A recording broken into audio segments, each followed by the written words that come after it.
10th class physics 7th chapter. We have already completed 6 chapters. Now we are starting the 7th lesson, that is classification of elements, the periodic table. If you go to a medical shop to buy the medicines prescribed by a physician, the shopkeeper directly goes to the medicine you asked for. How can he go directly to the required medicines? Have you ever think about it? Because the shopkeeper arranges the medicines in an order so that he can get them easily. Whenever you go to super bazaar or supermarket or malls, you can see that the goods in the mall or supermarket are arranged in an order. Means the kirana items will be at one side, the plastic items will be one side, and the fancy items will be on the other side. Some arrays are only for the surfs or soaps. Means you can get the grocery whatever you want easily from the shop. From the above observations, you can understand that the arrangement of the things in an order makes it to study well and get it well. Even in chemistry, from the earliest times, scientists also trying to classify the elements into a limited number of groups on the basis of their properties. Means the scientists also trying to arrange the elements into groups on the basis of their properties to study them well and easily. Means when we arrange the elements, the study of those elements it will be very easy. Robert Boyle defined an element as substance that cannot be decomposed into further simple substance by a physical or chemical change. Means the substance which do not change further by the physical or chemical change is an element according to the Robert Boyle.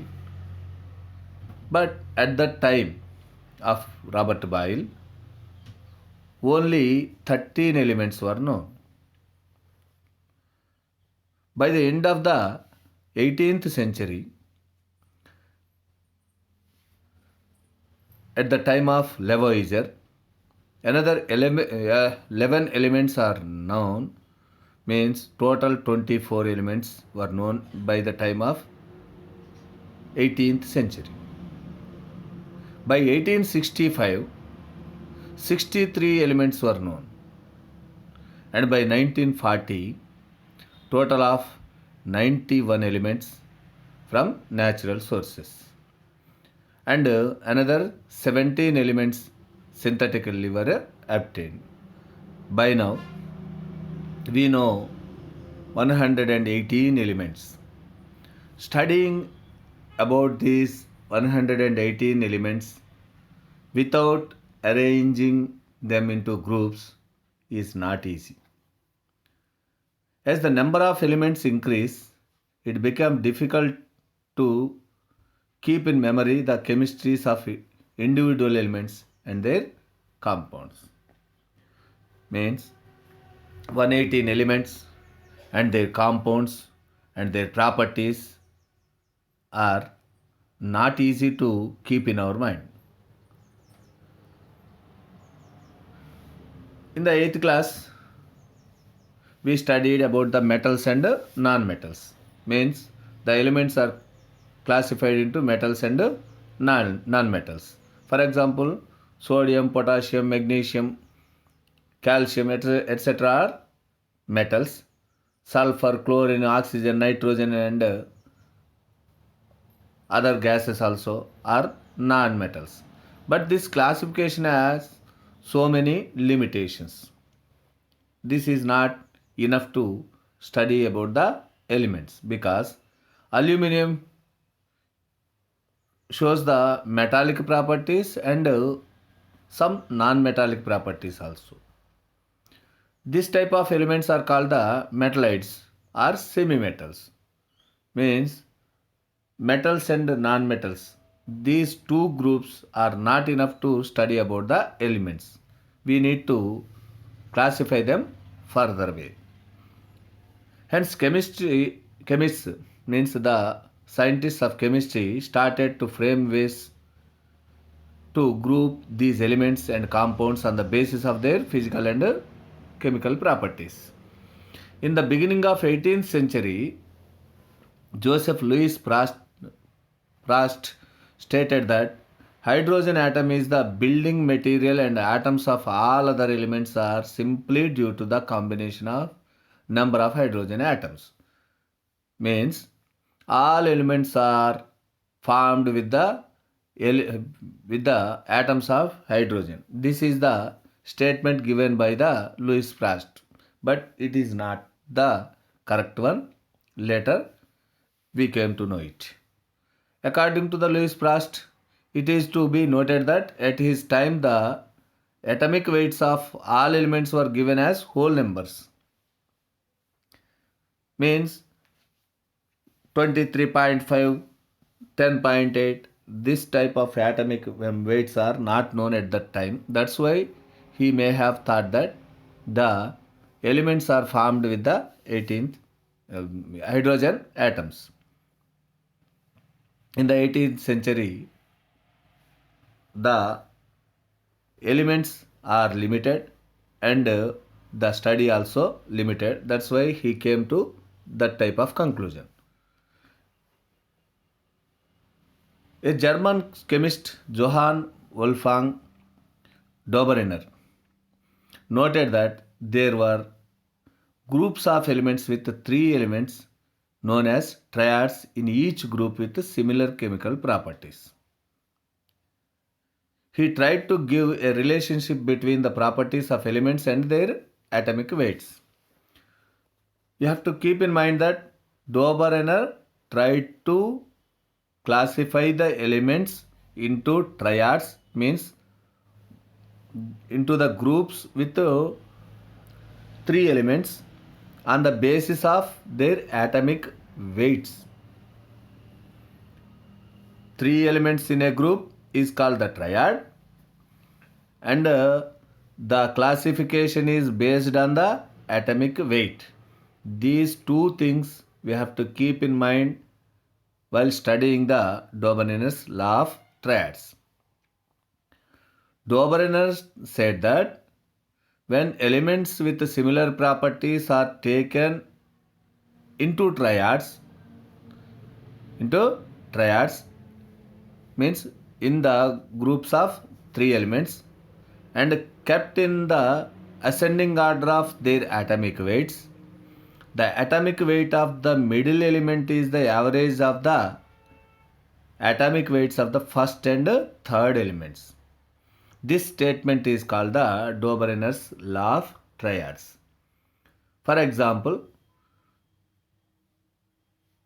lithium, sodium, potassium is a triad. The atomic weight of lithium is 7, potassium is 39, 7 plus 39, 46, by 2 is 23, which is the atomic weight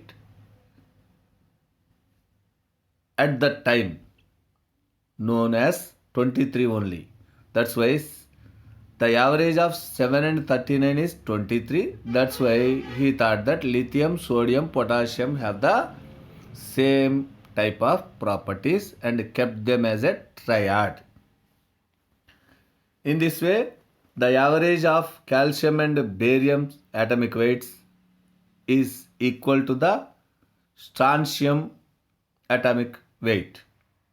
That's why calcium, strontium, barium are a triad. Chlorine, bromine, iodine also one of the example for it. Next is sulfur, selenium and tellurium. He gave one more triad, that is manganese, chromium, iron. Here you can see that the average of manganese and iron atomic weights is not equal to the chromium, but he thought that when the atomic weights are nearer, then also the elements can have the same type of properties. This is the limitation of the Dauberer law. Now,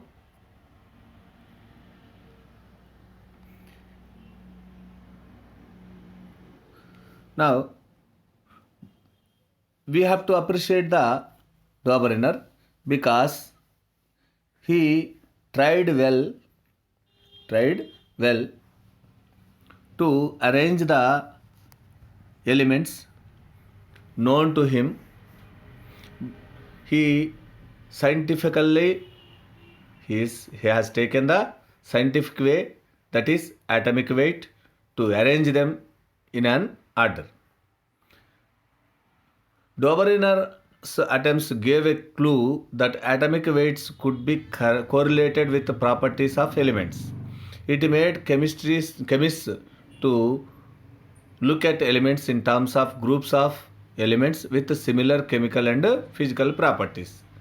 This is the main advantage of the Dauberer law.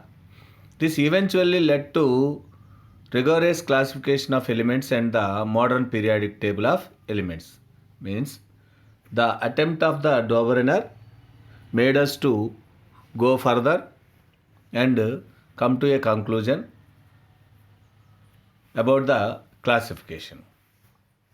The limitations of the Dauberer law are all the known elements at that time could not be arranged in the form of triads. He tried to make the all elements into triads, but they were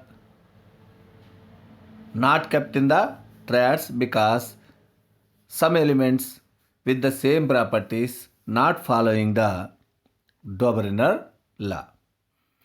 The law failed for a very low mass or for very high mass elements. In case of fluorine, chlorine, bromine, the atomic weight of chlorine is not an arithmetic mean of atomic weights of fluorine and bromine. Even then, he kept them as a triad. As the techniques improved for measuring atomic masses accurately, the law was unable to remain strictly valid because nowadays the atomic weight is measured very accurately, means now it is not the integer. That's why the Dauberer law failed to explain this, but at that time it's a great law to classify the elements.